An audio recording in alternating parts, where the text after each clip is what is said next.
పొద్దున ఒకడు, సాయంత్రం ఒకడు, మధ్యాహ్నం ఒకడు, సినిమాకి ఒకడు, పార్కుకి ఒకడు, రూమ్కి ఒకడు. ఈ పెళ్ళిళ్ళంతా స్టాండర్డ్గా ఏమి నిలబడట్లేదు. సాఫ్ట్వేర్ అమ్మాయికి హార్డ్వేర్ అబ్బాయిని, హార్డ్వేర్ అబ్బాయికి సాఫ్ట్వేర్ అమ్మాయిని ఇచ్చి చేసుకుంటే వాడు బీటెక్ చేయాలంట, వాడు సాఫ్ట్వేర్ అయి ఉండాలంట, లక్షల శాలరీలు కావాలంట, లగ్జరీ లైఫ్ కావాలంట.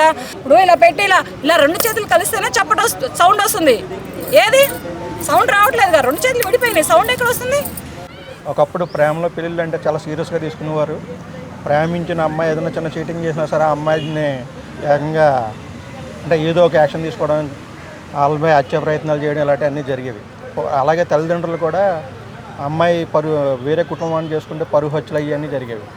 ఇప్పుడు అవన్నీ ఈ మధ్యకాలంలో అటువంటివి ఏం వినట్లేదు. అంటే ఒక తప్పు నుంచి జనాలు నేర్చుకున్నారు అనుకోవచ్చు అంటారా? ఎందుకు జరగట్లేదు? పరువు హత్యలు జరుగుతున్నాయి అమ్మాయిల తరపు నుంచి. ఈ మధ్యకాలంలో వినలేదు కదా. ఎందుకు జరగట్లేదు? 4 ఏళ్ల క్రితం కూడా జరిగింది కదా అమృత ప్రణయ హత్య. ఆ తర్వాత ఇక్కడ గోకుల్ థియేటర్ దగ్గర అమ్మాయి ఎవరో బ్రాహ్మిన్స్ వాళ్ళ అమ్మాయి, కౌంటోళ్ళ అమ్మాయి ఎవరు అబ్బాయిని కొంచెం ఎస్సీ అబ్బాయిని పెళ్లి చేసుకుందని చెప్పి ఆ అమ్మాయి మీద కూడా పరిగెత్తాడు కదా వాళ్ళ నాన్న. పరువు హత్యలు అనేవి ఎక్కడ ఆగవు, ఎక్కడో తెలియకుండా ఏదో ఇక కనుమరుగైపోతే తప్పితే మనం నేర్చుకోవాల్సింది ఉంటుంది కదా, అది నేర్చుకోలేదంటారు జనాలు. ఇంకా మీరు బిఫోర్ ఒక మాట అన్నారు, అదేంటంటే ఇంతకు ముందల అమ్మాయిలు అబ్బాయిలోని ఇంతకు ముందల అమ్మాయిలని అబ్బాయిలు మోసం చేసేవాళ్ళు. ప్రేమిస్తున్నానంటూ వెంటపడి ప్రేమించి లొంగ తీసుకొని వాళ్ళని ఫిజికల్గా టెంప్ట్ చేసుకొని ఫిజికల్గా వాడుకొని వాళ్ళు గర్భవతులు అయిన తర్వాత, వాళ్ళు ప్రెగ్నెన్సీలు అయిన తర్వాత వాళ్ళని మోసం చేసి ముఖం చాటేసి తప్పించుకొని తిరిగిన అటువంటి అబ్బాయిలు చాలామంది ఉన్నారు. ఆ కాలంలో అలా జరిగితే వాళ్ళు ఎక్కడ చెప్పుకోవాలో తెలియక, ఎవరికి చెప్పుకోవాలో తెలియక ఆ జరిగిన తప్పును సరిదిద్దుకుంటూ, వీళ్ళు చేసిన తప్పుని తల్లిదండ్రులు సరిదిద్దుతూ సైలెంట్గా పెట్టి ఎక్కడెక్కడ గాయాలను మానిపి అమ్మాయిలకి పెళ్ళిళ్ళు చేసి వాళ్ళ జీవితాలను చక్కదిద్దిన తల్లిదండ్రులు ఉన్నారు. మళ్ళీ అటువంటి ఆ చక్కదిద్దిన తల్లిదండ్రులే, అటువంటి తల్లిదండ్రులే అమ్మాయికి ఏదైనా, అల్లుడికి అమ్మాయికి ఏదైనా మాట వచ్చి గబుక్కుమని ఏదైనా అమ్మాయి ఇంటికి వచ్చి బోరుమని ఏడ్చినా ఒక 4 రోజులు, 2 రోజులు, ఒక వారం, ఒక నెల రోజులైనా సరే ఇంట్లో పెట్టుకొని మళ్ళీ అల్లుడి దగ్గరికే పంపించినటువంటి తల్లిదండ్రులు ఉన్నారు. కాపురం ఆగమైపోయిద్దనే కానీ, లేకపోతే పిల్లలు ఆగమైపోతారనే కానీ, లేకపోతే ఇంత పెళ్లి చేసి ఇది చేస్తే ఇలా కూతురు ఇంట్లో వచ్చి కూర్చుంటుందనే బాధ తల్లిదండ్రులకి. ఒకప్పుడు ఆడపిల్ల అంటే గుండెల మీద కుంపటి, నెత్తి మీద నిప్పులు కుంపటే, బరువే. కానీ ఇప్పుడు ఆడపిల్లలు అలా లేరు. ఆడపిల్లలే అబ్బాయిల్ని మోసం చేస్తున్నారు, ఆడపిల్లలే అబ్బాయిలు అమ్మటేసుకొని తిరుగుతున్నారు. పొద్దున ఒకడు, సాయంత్రం ఒకడు, మధ్యాహ్నం ఒకడు, సినిమాకి ఒకడు, పార్కుకి ఒకడు, రూమ్కి ఒకడు. అంటే లేచింది మహిళా లోకమా? లేచింది మహిళా లోకం కాదు. మహిళా లోకం ఎప్పుడూ లేచే ఉంటుంది. లేచింది మహిళా లోకం అనేది ఏమి లేదు. మహిళా లోకం ఎక్కడ లెగుస్తుంది? న్యాయం కోసం లెగుస్తుంది. మరి ఇంత అన్యాయానికి, ఇంత అరాచకాలకి మహిళా లోకం లెగదు. అలాగని మహిళా సంఘాలు కూడా ఇంత అన్యాయాలు, అరాచకాలు చేస్తూ ఉండండి చూస్తూ ఊరుకోవు. మహిళా సంఘాల దగ్గర కూడా న్యాయాలు ఉంటాయి. ఎందుకంటే వాళ్ళు ఒక గృహిణులు, ఒక తండ్రికి, ఒక తల్లిదండ్రులకి కూతుళ్ళు, ఒక అన్నదమ్ములకి అక్క చెల్లెళ్ళు, ఒక అక్క చెల్లెళ్ళు కనుక వాళ్ళది కూడా ఒక న్యాయంగానే ఉంటుంది. కానీ అలా లేదు. ఇప్పుడంతా ఏంటంటే ఇంట్లో ఉన్నంత పీస్ఫుల్గా, ఇంట్లో ఉన్నంత కరెక్ట్గా అమ్మాయిలు బయట ఉండట్లేదు. మరి వీళ్ళ చదువులు ఏమి నేర్పుతున్నాయో, వీళ్ళ సంస్కారాలు ఏమి నేర్పుతున్నాయో, మరి వీళ్ళ తల్లిదండ్రులు ఏమి నేర్పుతున్నారు? అసలు పెంపకం లేదు. బయటకు వచ్చి చెడిపోతున్నారని కాదు, పెంపకం సరిగ్గా లేదు కాదు, వీళ్ళు ఏం చేస్తున్నారనేది తల్లిదండ్రులకు తెలియట్లేదు. ఫస్ట్ మెయిన్ వీళ్ళు కాలేజీకి వెళ్తున్నారా, ఆఫీస్కి వెళ్తున్నారా, స్కూల్కి వెళ్తున్నారా, ఏం చేస్తున్నారు, ఎక్కడికి వెళ్తున్నారు అనేది తల్లిదండ్రులకు అవగాహన లేదు. ఫస్ట్ ఏ ప్రభావం ఎక్కువ ఉంది? సినిమాలా, ఓటీటీలా ఏ ప్రభావం ఎక్కువ ఉందో మీరు అనుకుంటున్నారు? సినిమాలు అనేవి ఎప్పటి నుంచో ఉన్నాయండి, ఇవాళ ఏమి కొత్త కాదు. సినిమాలు మానవుడు అనేవాడు పుట్టిన దగ్గర నుంచి టెక్నాలజీగా తీసుకొచ్చారు సినిమా ప్రపంచాన్ని. సినిమాలు చూసి చెడిపోతున్నారనో, లేకపోతే ఇప్పుడున్న టెక్నాలజీని చూసి చెడిపోతున్నారనో లేదు. టెక్నాలజీ పెరిగితే దానిలో తెలుసుకో, మంచి నేర్చుకో. నీ కుటుంబం, నీవు గురించి నువ్వు ఎలా బాగుపడాలో, నీ కుటుంబాన్ని ఎలా బాగు చేసుకోవాలో నేర్చుకో. అంతేగాని నువ్వు పతనం అవుతూ నిన్ను కన్నవాళ్ళని కడుపు సోకాన్ని మిగిలిస్తూ నువ్వు ఆగమవుతుంది కదా. ప్రేమించుకున్న వాళ్ళు ఎవరైనా మోసం చేస్తే, అమ్మాయి మోసం చేసినా, అబ్బాయి మోసం చేసినా చాలా సీరియస్గా తీసుకుని దాని మీద డిప్రెస్ అయిపోవడం ఇలాంటివన్నీ ఉండే, సూసైడ్లు అయ్యానని. ఇప్పుడేమో అది తగ్గిందంటారా? ఇప్పుడు లైట్ తీసుకుంటున్నారు. ఇప్పుడు అబ్బాయిలు చచ్చిపోతున్నారు. అంతేనా? లైట్ తీసుకుంటున్నారు. ఇప్పుడు అబ్బాయిలు చచ్చిపోతున్నారు, అమ్మాయిల పేరెంట్స్ లైట్ తీసుకుంటున్నారు. ఏంటంటే ఇక్కడ అమ్మాయిలకి చదువుతో పాటు అతి తెలివితేటలు ఎక్కువ పెరిగిపోయినాయి. అలాగే తల్లిదండ్రులకు కూడా ఎక్కువ పెరిగిపోయినాయి. దాని మీద వీళ్ళు ఏంటంటే బీటెక్లు, ఎంటెక్లు, ఇంకా ఏ బయోపిక్లో ఏ చదివిస్తున్నారు. చదివించి వీళ్ళు ఆస్తులకంటూ ఆరాటపడతాము. ఆస్తులు కావాలి అంటే ఆరాటపడతాము, అంతస్తులు కావాలి అంటే ఆరాటపడతాము. ఒక్కొక్క అమ్మాయిని ఇంట్లో 30 ఏళ్ళు 35 ఏళ్ళు ఇంట్లో పెట్టుకొని వీళ్ళు పెళ్ళిళ్ళు చేసి తర్వాత ఏం చేస్తారు? వీళ్ళకి కాలు వంగదు, నడుము వంగదు. ఇప్పుడు తింటున్న జంక్ ఫుడ్, ఇప్పుడు తిరుగుతున్న పొల్యూషను, ఇప్పుడు ప్రజెంట్లీ ఇప్పుడు ఉన్న కాలక్రమాన్ని బట్టి కాలు వంగదు, చెయ్యి వంగదు, ఏమీ వంగదు. 30-35 ఏళ్ళ అమ్మాయి ఇంకా ఏం చేస్తుంది పెళ్లి చేసుకొని? ఈ అమ్మాయికి మళ్ళీ ఇంట్లో పని మనుషులు, ఇల్లు ఉడవడానికి ఒకళ్ళు, గంటలు కడగడానికి ఒకళ్ళు, బట్టలు అంటే వాషింగ్ మిషన్లు చేస్తున్నాయి అనుకోండి, వంట చేయడానికి ఒకళ్ళు, మళ్ళీ వీళ్ళకి పుట్టిన పిల్లల్ని చూసుకోవడానికి ఇంకొకళ్ళు. ఇంత పేషెన్సీ లేకుండా పిల్లల్ని ఎలా పెంచుతున్నారు ఈ పేరెంట్స్? ఇంతకు ముందర పిల్లల్ని చూసుకోవడానికి ఎవరు ఉండేవాళ్ళు కారు. ఇంతకు ముందర ముసలి వాళ్ళని చూసుకోవడానికి ఎవరు ఉండేవాళ్ళు కారు.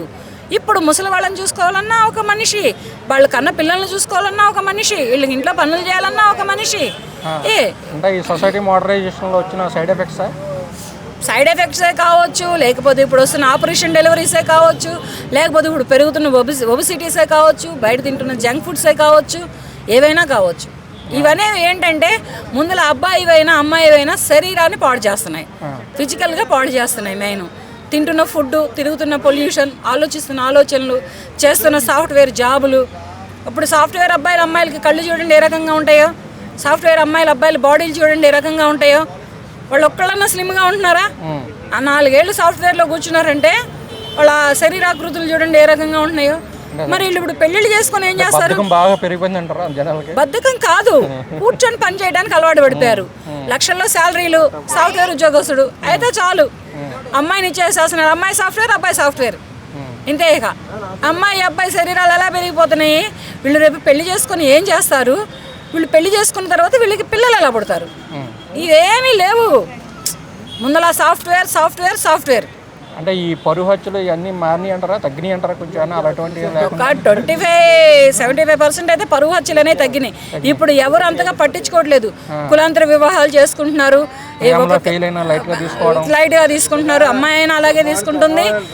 సెన్సిటివ్ ఇప్పుడు ఎవరు ఉంటున్నారంటే అబ్బాయిలు ఉంటున్నారు. మెయిన్ అబ్బాయిలైనా కానీ అలాగే ఇక తీసుకోవాలి. తీసుకోకపోతే ఇక అబ్బాయి పేరెంట్స్కి అబ్బాయిలు అన్యాయం చేసినట్టు. తల్లిదండ్రులు కూడా ఉన్నారు. ప్రేమే కాదు, ఒక అమ్మాయి ప్రేమే కాదు కావాల్సింది, తల్లిదండ్రులు కూడా ఉన్నారు. కనుక ఏంటంటే వాళ్ళని కూడా దృష్టిలో పెట్టుకొని ఎటువంటి అఘాయిత్యాలకి పాల్పడకుండా, తల్లిదండ్రులకి కడుపు సోకాన్ని మిగల్చకుండా, గుండె కోతని మిగల్చకుండా అబ్బాయిలు కూడా కొంచెం స్ట్రాంగ్గా ఉండాలి. అలాగే ఇప్పుడు ఈ మధ్య సెన్సిటివ్గా అమ్మాయిలు కూడా ఉంటున్నారు. అమ్మాయిలు కూడా ఏమీ అంత రాళ్ళు లెక్క రప్పల లెక్క లేరు, ఎక్కడో ఉన్నారు. 10% సెన్సిటివ్ ఉన్నారు, 90% మాత్రం స్మార్ట్నెస్ పెరిగిందన్న. అంటే అబ్బాయిలు అమ్మాయిలు యూత్లో స్మార్ట్నెస్ ఏముంది? కంప్యూటర్ స్మార్ట్నెస్, ఫోనే స్మార్ట్నెస్, పెద్ద బర్గర్ పిజ్జా హాలులే స్మార్ట్నెస్, పెద్ద మాల్సే స్మార్ట్నెస్. ఇటువంటి లైఫ్కి అలవాటు పడిపోతుంది యూత్. ఇటువంటి లైఫ్లో అలవాటు పడి వీళ్ళు రేపటి రోజున మ్యారేజ్ అయిన తర్వాత అడ్జస్ట్ అవ్వగలరా? అత్తమామల దగ్గరే కానీ, ఆడపడుచుల దగ్గరే కానీ, మరుదుల దగ్గరే కానీ, భర్త దగ్గరే కానీ ఈ అమ్మాయిలు అడ్జస్ట్ అవ్వగలరా? అదేవిధంగా అబ్బాయి కూడా అలాగే అడ్జస్ట్ అవ్వగలడా? అవుతాడని అయితే నాకైతే నమ్మకం లేదు. ఎందుకంటే ఇప్పుడు ఉంటున్న యువతలో పేషెన్సీ లేదు. ఫస్ట్ పేషెన్సీ, ఓర్పు అనేది చాలా తక్కువ ఉంది. ఆ ఓర్పు అనేది లేనప్పుడు ఏంటంటే వీళ్ళు ఇన్ని లక్షలు పోసి ఇంత పెద్ద ఫంక్షన్ హాల్స్ తీసుకొని మంచి చెడులు చూసుకొని ఇంత బంగారం పెడతాం, ఈ కార్లు ఇస్తాం, ఈ మేడలు ఇస్తాం, ఈ విల్లాలు ఇస్తాం, మీకెంత ఉన్నాయి మాకెంత ఉన్నాయని అన్నీ మాట్లాడుకొని పెళ్ళిళ్ళు చేసుకొని పిల్లల జీవితాలు ఆగమైపోతున్నాయి. మెయిన్ కట్నాలు కానుకలు అబ్బాయిల తల్లిదండ్రులు అడగడం మానేయాలి, మెయిన్ ఒకటి. అలాగే అమ్మాయిల అమ్మ నాన్నలు కూడా ఆస్తులు ఉన్నాయా, అంతస్తులు ఉన్నాయా అని అరులు చాచి అమ్మాయిలు ఇళ్లలో పెట్టుకొని ఉండడం కూడా మానేయాలి. చేస్తున్నారు ఇవాళ రేపు అమ్మాయిలు అబ్బాయిలతో సమానంగా ఉద్యోగాలు చేస్తున్నారు, చేయట్లేదని నేను అనను. అమ్మాయిలు కూడా అబ్బాయిలకి మళ్ళీ సరిసమానంగా సంపాదిస్తున్నారు, ఎవరి లైఫ్ని వాళ్ళు లీడ్ చేసుకోగలుగుతున్నారు. కానీ ఇక్కడ ఇద్దరికి కలిపి పెళ్ళి అనేది ఒకటి మెయిన్ అవుతుంది. ఈ పెళ్ళి అనేది ఎందుకంటే వాళ్ళకి కూడా ఒక కుటుంబం, మా అమ్మాయికి ఒక కుటుంబం ఉంటుంది, మా అబ్బాయికి ఒక కుటుంబం ఉంటుంది. రేపు ఏదైనా బాధ వచ్చినా, సంతోషం వచ్చినా, సుఖం వచ్చినా, దుఃఖం వచ్చినా చెప్పుకోవడానికి తనకు అంటూ ఒకళ్ళు ఉండాలి. అది భార్య, అది భర్త అనే ఒక ఉద్దేశంతో ఇప్పుడు పెళ్ళిళ్ళు జరుగుతున్నాయి. ఈ పెళ్ళిళ్ళంతా స్టాండర్డ్గా ఏమి నిలబడట్లేదు. ఒకవేళ ఏదో పెళ్ళి చేశారు, సరిగ్గా వర్కౌట్ అవ్వలేదు, విడిపోయి మళ్ళీ పెళ్లి చేసుకోవడం మంచిదంటారా, బలవంతంగా కలిసి ఉండడం మంచిదంటారా? బలవంతంగా కలిసి ఉండలేరు, ఇంకోసారి పెళ్లి చేసుకోలేరు. అంతేనా? బలవంతంగా కలిసి ఉండలేరు. అలాగని ఇంకొకసారి పెళ్లి కూడా చేసుకోలేరు. ఎందుకనంటే ఫస్ట్ లైఫ్ లాంటిది సెకండ్ వస్తే ఈ అమ్మాయికి అటువంటి వాడే వస్తే వాడి అమ్మ మొగుడు రావచ్చు, ఈ అబ్బాయి కూడా దాని అమ్మ మొగుడు రావచ్చు. ఇక ఇవన్నీ ఎందుకు? ఫస్ట్ లైఫ్ జరిగిన చాలు ఇంకా.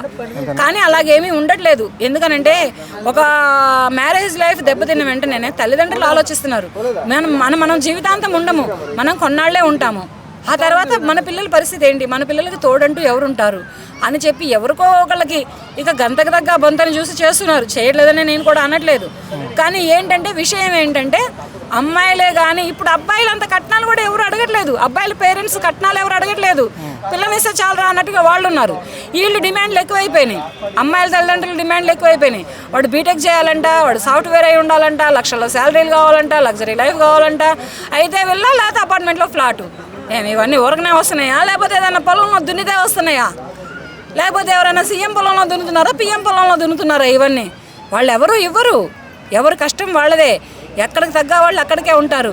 ఇప్పుడు చెప్పేది ఏంటంటే నేను ముఖ్యంగా మెయిన్గా అమ్మాయిల తల్లిదండ్రులైనా అబ్బాయిల తల్లిదండ్రులైనా అత్యాశలకి పోకుండా అమ్మాయిలకి అంత చదువులు ఉండాలి, ఇంత చదువులు ఉండాలి, సాఫ్ట్వేర్లు ఉండాలి, హార్డ్వేర్లు ఉండాలి అని ఆలోచించుకోకుండా సాఫ్ట్వేర్ అమ్మాయికి హార్డ్వేర్ అబ్బాయిని, హార్డ్వేర్ అబ్బాయికి సాఫ్ట్వేర్ అమ్మాయిని ఇచ్చి చేసుకుంటే కాస్తంత జీవితాలు అనేవి చక్కబడతాయి, సంసారాలు అనేవి కూడా సాఫీగా నడుస్తాయి. అంతేగాని ఇవేవి లేకుండా వీళ్ళు హార్డ్వేర్లు సాఫ్ట్వేర్లు ఈ శాలరీలు మాకు సరిపోవు. ఏంటి 70-80 వేలు శాలరీ అబ్బాయికి సరిపోదు. ఆ మిడిల్ క్లాస్ అమ్మాయిలకి, మిడిల్ క్లాస్ ఒక అమ్మాయి ఉంది తల్లిదండ్రులకి, ఆ అమ్మాయికి 70,000-80 వేలు సరిపోవా?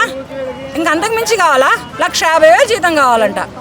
మరి ఇతనేమిస్తాడో తెలీదు, అమ్మాయి తరపు నుంచి ఇతనేమిస్తాడో తెలీదు. 1,50,000 జీతం కావాలంట, హైదరాబాద్ అంటే విల్లా కావాలంట, అమెరికా అంటే ఇల్లు కావాలంట, బోరు కొడితే కారు, బోరు కొట్టకపోతే బైకు. ఏంటి ఇవన్నీ ఏమన్నా ఇలా తలుచుకున్న వెంటనే వచ్చేసే వస్తువులా ఏంటి, లేకపోతే కొట్లో కొనుక్కొచ్చుకునే వస్తువులా? కష్టం ఒక మనిషి జీవితకాలం కష్టపడే కష్టాన్ని బట్టే అవన్నీ వస్తాయి. అవేవీ లేకుండా వీళ్ళ ఆశలేంటో వీళ్ళ ఆర్భాటాలు ఏంటో ఏమీ అర్థం కావట్లేదు నాకు. మెయిన్ ఇప్పుడు మారాల్సిందల్లా ఎవరంటే ఒకప్పుడు అబ్బాయిల తల్లిదండ్రులు కొంచెం డిమాండ్గానే ఉండేవాళ్ళు, డిమాండ్గానే చేసేవాళ్ళు. కానీ ఇప్పుడు అలా కాదు, అమ్మాయిల తల్లిదండ్రులే మారాలి. అమ్మాయిల తల్లిదండ్రులు మారితే వాళ్ళ జీవితాలు కాకపోతే కాస్తంతైనా బాగుంటాయి. లేకపోతే అమ్మాయిలు వాళ్ళ ఇళ్లలోనే ఉండిపోతారు. ఒక్కొక్క అమ్మాయికి అయితే 30 ఏళ్ళండి, 35 ఏళ్ళు. ఇదిగో నా ఫోన్లో కొన్ని గ్రూపులు ఉన్నాయి, మ్యారేజ్ గ్రూపులు. ఆ గ్రూపులలో అమ్మాయిలకి 40 ఏళ్ళు వచ్చినా కూడా పెళ్ళి అవ్వట్లేదు. ఏంటి అని జస్ట్ ఒక కాల్ చేస్తే వాళ్ళ అమ్మ బాబులు ఏమడుగుతున్నారు? సింగిల్ పేరెంట్ అంట. మళ్ళీ వీళ్ళు సింగిల్ పేరెంట్, వీళ్ళకి అబ్బాయిలకి అమ్మనాన్నలు ఉండొద్దు. అబ్బాయిలు అమ్మనాన్నలు లేకుండా ఆకాశం నుంచి ఊడిపడతారా, లేదా భూమి నుంచి పైకి వస్తారా? అబ్బాయిలంటే ఏంటి? ఇప్పుడు అబ్బాయిలంటే వాడుకునే బొమ్మలా, లేకపోతే ఆడుకునే వస్తువులా? అవేమీ కావు కదా. అబ్బాయిలు కూడా అమ్మాయిలు ఎలా పుట్టారో అబ్బాయిలు కూడా అలాగే పుట్టారు. అబ్బాయిల్లో లేనిదేమీ లేదు, అమ్మాయిల్లో ఉన్నదేమీ లేదు. ఇద్దరు ఇప్పుడు ఇప్పుడు ఇలా పెట్టి ఇలా 2 చేతులు కలిస్తేనే సౌండ్ వస్తుంది. ఏది సౌండ్ రావట్లేదు కదా, 2 చేతులు విడిపోయినాయి, సౌండ్ ఎక్కడ వస్తుంది? ఇలాగే ఉంటుంది, ఏదైనా అలాగే ఉంటుంది. ఇప్పుడు అబ్బాయి అమ్మాయి కలిస్తేనే ఒక సంసారమైనా, ఒక ఇల్లు అయినా, ఒక వాకిలైనా, ఎవరికైనా ఒక బంధువులైనా, ఒక బంధువర్గమైనా ఉంటుంది. వీళ్ళే కలిసి ఉండక వీళ్ళే విడిపోయి వీళ్ళ బ్రతుకులు వీళ్ళు బ్రతుకుతూ ఉన్నప్పుడు వీళ్ళకి సంసారం ఎక్కడుంది, వీళ్ళకి ఒక ఫ్యామిలీ బ్యాక్గ్రౌండ్ ఎక్కడుంది, వీళ్ళకి ఒక ఇల్లు వాకిలు ఎక్కడుంది, వీళ్ళు ఎలా బ్రతుకుతారు? అంటే పొద్దుకులు సాఫ్ట్వేర్ జాబులు చేసుకుంటూ ఆన్లైన్లో పిజ్జాలు బర్గర్లు ఆన్లైన్లో ఆర్డర్ పెట్టుకుంటూ బ్రతికేసేస్తారా? బ్రతకలేదు కదా. దానిని కూడా కొంచెం అమ్మాయిల పేరెంట్సే ఇప్పుడు మారాలి. ఎందుకంటే ఇప్పుడు ఒకప్పుడు అమ్మాయిల కన్నా అమ్మ ఉంది చూసారా, ఆమె పడింది ఆ బాధలన్నీ. అత్తగారితోటి, మామగారితోటి, ఆడపడుచులతోటి, భర్తతోటి పడలేదని నేను అనట్లేదు. అటువంటి బాధలు అమ్మాయి ఇప్పుడు ఈమె కూతురు పడొద్దు అనుకుంటుంది, కరెక్టే. కానీ అలాగని అబ్బాయికి అమ్మా నాన్నలు ఉండొద్దు అంటాం కరెక్ట్ కాదు కదా. అమ్మా నాన్నలు ఉంటారు, పెళ్లి చేస్తారు, ఏదో ఇద్దరో ఒకళ్ళో పిల్లలు పుట్టేదాకా ఉంటారు, తర్వాత వాళ్ళ లైఫ్లో వాళ్ళకే సెటిల్ అయిపోతాయి, బాగుంటారు. అంతేగాని ఇదేంటి అమ్మా నాన్నలు ఉండొద్దు, ఆస్తులు కావాలి, అంతస్తులు కావాలి అంటే ఏ దేశం నుంచి ఏ దేశానికి దిగుమతి చేసుకోవాలి? ఈ ఆస్తుల్ని అంతస్తుల్ని ఎక్కడి నుంచి ఎక్కడికి దిగుమతి చేసుకుంటే ఈ అబ్బాయిలకి మ్యారేజెస్ సెట్ అవుతాయి, వీళ్ళకి ఎక్కడ లైఫ్లు సెట్ అవుతాయి అని నేను కూడా కొంచెం అమ్మాయిల అమ్మా నాన్నలనే కానీ యువతనే కానీ ప్రశ్నిస్తున్నాను. అమ్మాయిలు కొంచెం మీరు చూసి ఆచితూచి ఉండండి అమ్మా, లేకపోతే మీ లైఫ్లు మీకే ఇక ఎటు కాకుండా అదేదో అంటారులేండి పెద్దలు, అట్లా అయిపోతాయి. మీ ఇష్టం చెబుతున్నాను నేను. Thank you.